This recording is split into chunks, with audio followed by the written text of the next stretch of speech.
Stephen Kaziimba, the Archbishop of Uganda, of Church of Uganda.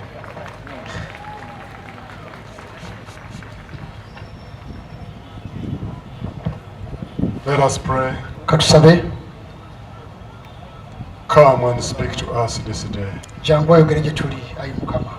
In Jesus' name. Mu linnya lya Yesu Kristo. Amen. Amina. Let me begin by appreciating God for taking care of each one of us. Kasooke nga neebaza Katonda oyo atukuumye ffenna abali wano. I want you to know you are here because of God's grace. Njagala omanye nti oli wano olw'ekisa kya Katonda. Do you know that these men and women who are making coffins, they are targeting us? Okimanyi nti bano ababajja essanduuko zino ez'okufa tebabeera batunuulidde gwe nange? We are their clients. Yeffe bakasitoma baabwe. If you are here and all the coffins that we have made last year up to now, yours has not been there, clap to the Lord. Oba ekisanduuko ze bakola omwaka ogwedde temuli muliyo kubira Mukama engalo ez'omwanguka. And we are here today Tuli wano leero to give glory to the Lord okuwa Mukama ekitiibwa for what He is. olw'ekyo kyali. Because we are what we are, because of what He is. Kubanga tuli kye tuli olw'ekyo kyali. I want to welcome all the leaders here present. Njagala okwaniriza abakulembeze bonna abali wano. Our chairperson, Awo chairperson waffe Dr. Joseph Ziwa. Dr. Joseph Ziwa To tukwaniriza. God be the glory. Mukama yeebazibwe. Also co-chair Archbishop Muzeyi Era ne co-chair nawe tukwaniriza from Namungona. avudde Namuŋŋoona. We have Archbishop from Lubaga, Archbishop of Dr. Paul Lubaga, Semogere. Dr. Paul Semogere. We have here Bishop Luwalira from Namirembe Diocese. Bishop Lwayira okuva e Namirembe. And also Bishop Hannington Mutebi, Assistant Bishop Kampala Diocese. Bishop Hannington Mutebi omulabirizi omubeezi ow'e Kampala. Let me request you, Kamba sabe mwenna you welcome the person near you oyaniriza oyo akuliraanye and tell this person, era omugambe this is Good Friday. eno Friday nnungi, This is Good Friday. eno lwakutaano olulungi. I want to appreciate Njagala okwebaza the General Secretary omukulu General Secretary and his team ne ttiimu yonna for the great work. olw'omulimu omulungi gwe bakoze. Let me welcome all the Reverend Fathers here, Reverends and all leaders here, Kanyanirize mwedda bonna abalyowo emyoyo yonna era mu biti byammwe yonna gye muli, including my translator, Reverend Mukadayiga from All n'omuvunuzi Saints. Reverend Mukadayiga okuva ku All Saints. Praise the Lord. Mukama yeebazibwe. This is called Good Friday. Eno sabbiiti eno lwakutaano olulungi lutukuvu. One may wonder, why is it called Good Friday on such a terrible thing? Omuntu ayinza okulowooza lwaki ate luyitibwa olwokutaano olulungi. You remember Mujjukira when God created Adam and Eve, Mukama we yatonda Adamu ne Eva they were put in the garden. n'abateeka mu lusuku. They were called to enjoy life in its fullness. Yabayita okulya obulamu nga yali abuteeseteese. But Naye because of sin, olw'ekibi the devil tempted Adam and Eve, Sitaani ye yabakema and they lost that glory. era ne bava mu kitiibwa ekyo Mukama kye And baamutondera. Adam Era Adamu was kicked away from the garden. ye n'agibwa mu lusuku olwo That is Genesis chapter 3. mu lubereberye essula ey'okusatu. But we see in Genesis 3:21, Ne mu lubereberye essatu abiri mu emu the Lord God made garments Mukama n'akola ebyambalo of skin era nga bya ddiba for Adam and his wife era n'abikolera omwami n'omukyala and clothed them. era ye n'abambaza. What is the implication? Kiki ekikulu ekirimu ekyo? It implies that God slaughtered an animal, Era kiraga nti Mukama yatta ekisolo and then the blood of animal was poured, era omusaayi ne gugwa ne guyiika and he got a skin, era ye n'afuna eddiba and he put a skin n'ateeka eddiba on the naked ku people. muntu oyo eyali obukunya. This is when we begin to see the idea of a sacrifice. Otandika okulabira ekya sadaaka. Sacrifice. Ekya sadaaka. An animal was slaughtered. Era nga akaliga kaako kasaliddwa. God himself, Era Mukama yennyini. and the animal skin Era n'eddiba was God. ne liteeka. And this man and woman who were naked, they were clothed. Era abana abaali obukunya bo ne basobola okwambazibwa. Praise the Lord. Mukama yeebazibwe. Praise the Lord. Mukama yeebazibwe. We get the idea of atonement. Era tufuna ekyo ekyokutangirira ebibi. Atonement. Ekyokutangirira ebibi. It means covering. kitegeeza okubikkako. Covering. Okubikkako. Adam and Eve's nakedness were covered. Era obukunya bwabwe bwo bwabikkibwako. But this one didn't actually take away their guilt. naye tekyajjawo kibi kyabwe. And the idea of giving offertory sacrifices continued. Era awo ne bwetutandika okulabira ekyo ekintu ekyokuwaayo saddaaka. In Leviticus chapter 16, mu kyabaleevi 16 you will read the whole chapter. ojja kyesomera gwe. There was a day of atonement, waaligawo olunaku olw'okutangirako the ebibi. first day of the year of Israel. era nga lunaku lwayukulu nnyo mu Isirayiri. The Hebrew word for atone means to cover. era nga amakulu g'ekigambo ekyo nti kutangira oba kubikkako ekibi. Old Testament sacrifices could not actually remove sins. naye saddaaka ezo ez'endagaano enkadde zaali tezisobola kuggyawo kibi. They just covered. zaali zibikkako bubisi. In Leviticus chapter 16, mu kyabaleevi 16 when you read verse 6, osoma olunyiri there was olw'omukaaga a time waaligawo ekiseera when a high priest had to come kabona omukulu we yajjanga. and they could identify two. They could eat this god. era yo ng'egenda eyo oba n'eriibwa. And the sins of the people could go into the lion or the leopard's stomach. era ng'ebibi by'abantu bigenda mu nsolo egenda okulya embuzi eno. And it means now people are forgiven. era nga kiraga nti abantu basonyiyiddwa. This was temporary. naye kino kyali si kya lubeerera. But look what happened. naye laba ekyaliwo Today, leero. Good Friday. Good Friday. Why good? lwaki nnungi? Because Jesus kubanga yesu came and died on the cross yajja n'afa ku musalaba. and became our era sacrifice ye n'abeera ddala saddaaka yaffe. once for all, eyo yamalawo byonna. never to be repeated each era year. nga tezzibwamu. He's our naye sacrifice. saddaaka yaffe. Listen to this. wulira kino. Jesus yesu himself ye kennyini became yafuuka the high priest, kabona omukulu. became yafuuka the lamb himself. yafuuka akaliga We kennyini. can see Jesus tulaba yesu yennyini offering himself, ye nga yeewaayo. also becoming a lamb, era ng'afuusa the akaliga. lamb of God, ng'afuusa kumwana who takes gw'endiga. away the sins of the ojjawo world. ekibi eky'ensi. Today Leero. is Good Friday Good Friday. because Jesus kubanga yesu became the sacrifice ye yafuuka for our saddaaka sins, olw'ebibi byaffe. and he is the highest priest. era ye kabona omukulu. That's why we call it Good Friday. oba tugiyita good friday. Listen to this. wulira kino. Today leero is when a sinner was taken back in the garden. omubi we yazzibwayo mu nnimiro eri. In Luke 23, mu Luka 23 we see these two men who were crucified with him. tulaba abasajja bano abaali wamu ne yesu ku musalaba. And the one who said, omu n'agamba Son of man, remember me when you come in your glory. tinzijukira ng'otuse mu kitiibwa kyo. And Jesus said, yesu n'amugamba Today, leero you will be with me in my paradise. ojja kuba nange mu lusuku. That means ekitegeeza a sinner omubi who was kicked from the garden, eyali aggiddwa mu lusuku luno Adam. adamu. Today, Leero. the sinner omubi was taken back in the garden assibwayo mu lusuku because of the lubi death of Jesus. olw'okufa kwa This is yesu. Good era Friday yi good friday because all our sins kubanga ebibi byaffe were byonna forgiven. bizisonyiddwa. Jesus, Yes. the King of Kings, kabaka w'abakabaka Lord of Lords, mukama w'abakama Master of all masters, yasinga bonna calling you today. akukwaniriza He gwe. says today, agamba leero come to me. kyo kyendi All of you who mwenna are weary abakooye and heavy era burdens, bazitooleddwa I'll give you nange rest. nabawummuza. Clap to the Lord. jangu eri mukama Is here to forgive us. aliwo wano okutusonyiwa ebibi byaffe. Today leero is a day lunaku for sinners olwaboono to be forgiven. basonyiibwe. Today is the day lunaku when sacrifices ended. saddaaka lwe zaakoma. Sacrifice ended saddaaka zaakoma of animals, ez'ebisolo of birds. ez'ebinyonyi They ended today. leero byakoma. Jesus yesu became our sacrifice ye yafuuka saddaaka once emu for all. ennamba eya bonna. Let me call upon you. kankwanirize Let me call upon you. kampanirize. I hear people who are building houses mpulira abo abazimba ennyumba and they make sacrifices era ne bateekayo saddaaka of human beings ez'abantu in their foundation. wansi mu misingi. Can you imagine? ososoyiza kirowoozo ekintu Can ekyo. you sleep in such a house osobola okubeera ddala mu nnyumba eyo where you are aware that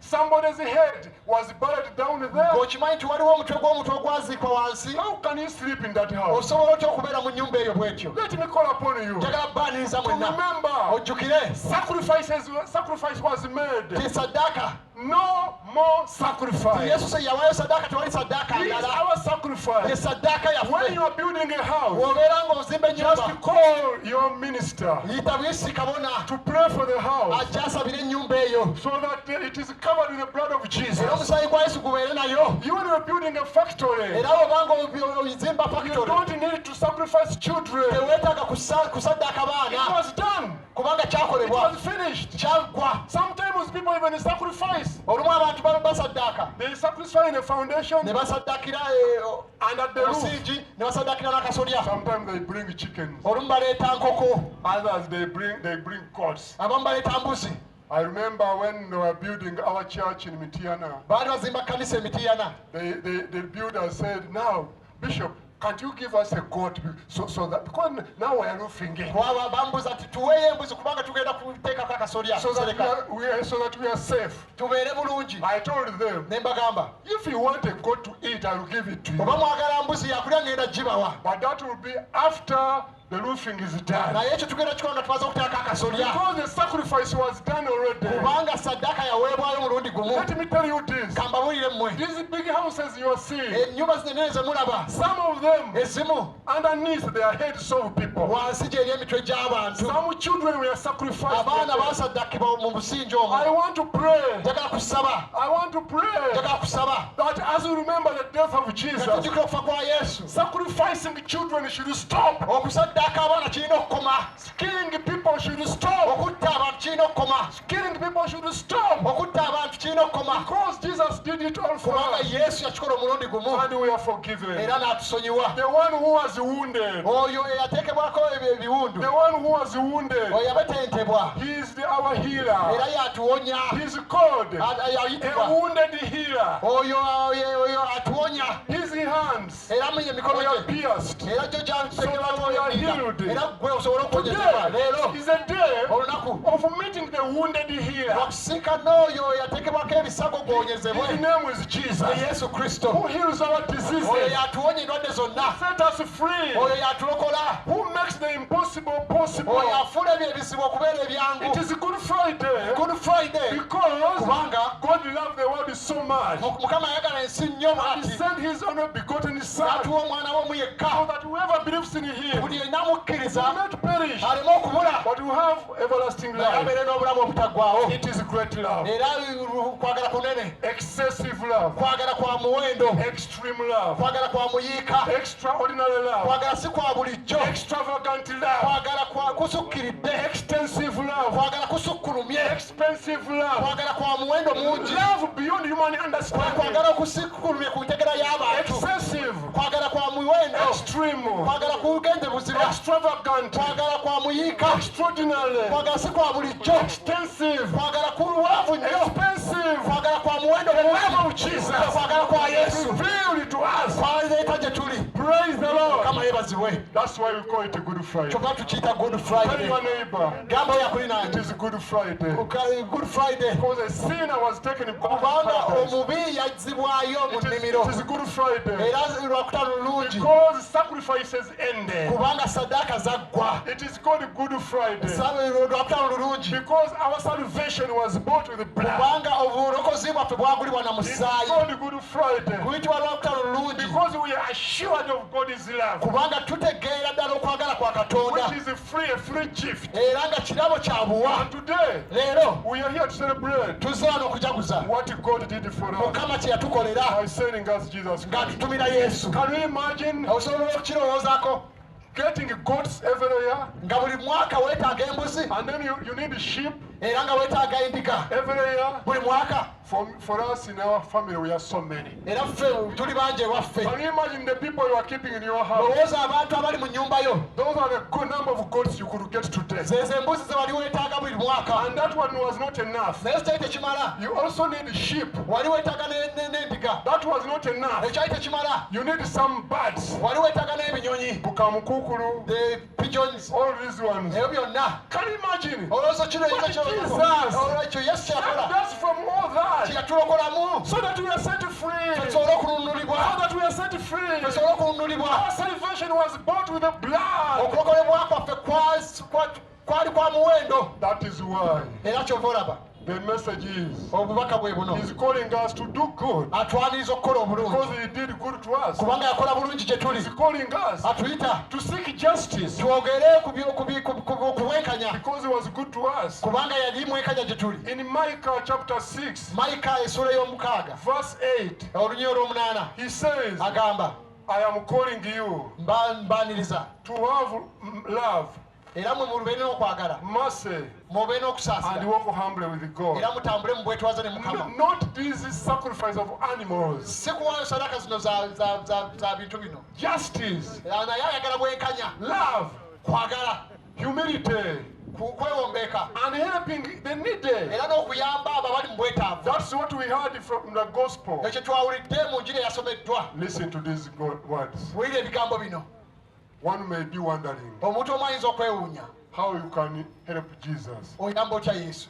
How can you serve Jesus? Osobola okuweereza otya Yesu? The only way you can help Jesus Engeri emu gy'osobola okuyamba Yesu is to help a needy person near you. kwe kuyamba oyo ali mu bwetaavu, Is to help a poor person near kwe you. kuyamba oyo omwavu. And one day will say, Era luli ajja kugamba, because you did it to the poor, kubanga akikolera oyo omwavu did it to me. wakikolera nze. When you help the needy, Bw'oyamba oyo ali mu bwetaavu, that's how you can help Jesus. bw'otyo w'oyamba Yesu. When you help those in need, Bw'oyamba abo abali mu bwetaavu, the widow, abo bannamwandu, visit those in prison, n'okyayira abo abali mu makomera, in hospital.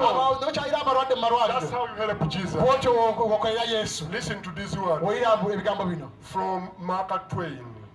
Oyo Mark Twain Mark Twain was an American scholar. era yali omu ku abo abasomye mu Amerika. He said that Agamba kino, love okwagala is the only language bwe lulimi lwokka a blind person can read. muzibe lwasobola okusoma. Love Okwagala is the only lwe language lulimi lwokka a blind person can read. muzibe lwasobola okusoma. Love Okwagala is the only sound era eddoboozi lyokka a deaf can hear. kiggala lyasobola okuwulira. Love Okwagala is the only jargon era kyekyo kyokka kyokka a foreigner understands best. ekyo omuntu kyasobola okutegeera. So love is such a powerful language. Era okwagala lulimi lwa maanyi. You may say, I love Jesus, Oyinza okugamba njagala Yesu, but love should be shown in your actions. naye kirina okulagibwa mu bikolwa byo. How you respond to the needs of the people. Olw'engeri gy'ofaayo ku ebyetaago by'abalala, That is the best sacrifice you can give. ye sadaka ey'amaanyi gy'osobola okuwaayo. And love is such a powerful language. Era okwagala lulimi lwa maanyi nnyo. I saw Honorable Matembe bringing Martin here. N'abyewo naye Matembe ng'aleeta mu Uganda waffe oli okusoma. She humbled herself. Era ye yeetowazizza. That's a powerful language. Era olwo lulimi lwa maanyi. That's a powerful language. Lulimi lwa maanyi. We should stop saying, I love Jesus, when we don't help others. Tutekerawo gamba njagala Yesu naye nga tetuyamba bali mu bwetaavu. When you are around here, Era ng'oli wano in your closet, you have many brothers ng'olina engoye nnyingi nnyo which you don't use. nga tozambala. Maybe a number of pair of shoes which you don't wear. Oba ngatto ne z'otayambala. But to your neighbors, Naye abo abakuliraanye there are those who would like them.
Olwasatu mu olumu okutuukira ddala ku lwa 40. Katusooke n'olwasatu mu olumu. omwana w'omuntu bw'ajjira mu kitiibwa kye eky'obwakabaka bamalayika bonna nga bali wamu naye olwo alituula ku ntebe ye ey'ekitiibwa abantu bonna balikuŋŋaanyizibwa mu maaso ge n'abaawulamu ng'omusumba bw'ayawula endiga n'embuzi. Endiga aliziteeka ku ludda lwe olwa ddyo ate embuzi ku ludda olwa kkono. Awo kabaka aligamba abo abali ku ludda lwe olwa ddyo nti, mmwe kitange bwe yawa omukisa mujje mubeere mu bwakabaka obwabateekerateekerwa okuva ensi lwe yatondebwa. Kubanga nali nnumwa enjala ne mumpa ekyokulya, nali nnumwa ennyonta ne mumpa ekyokunywa, nali mugenyi ne munsuza, nali sirina kyakwambala ne munnyambaza, nali mulwadde ne munnambula, nali musibe mu kkomera ne mujja okundaba.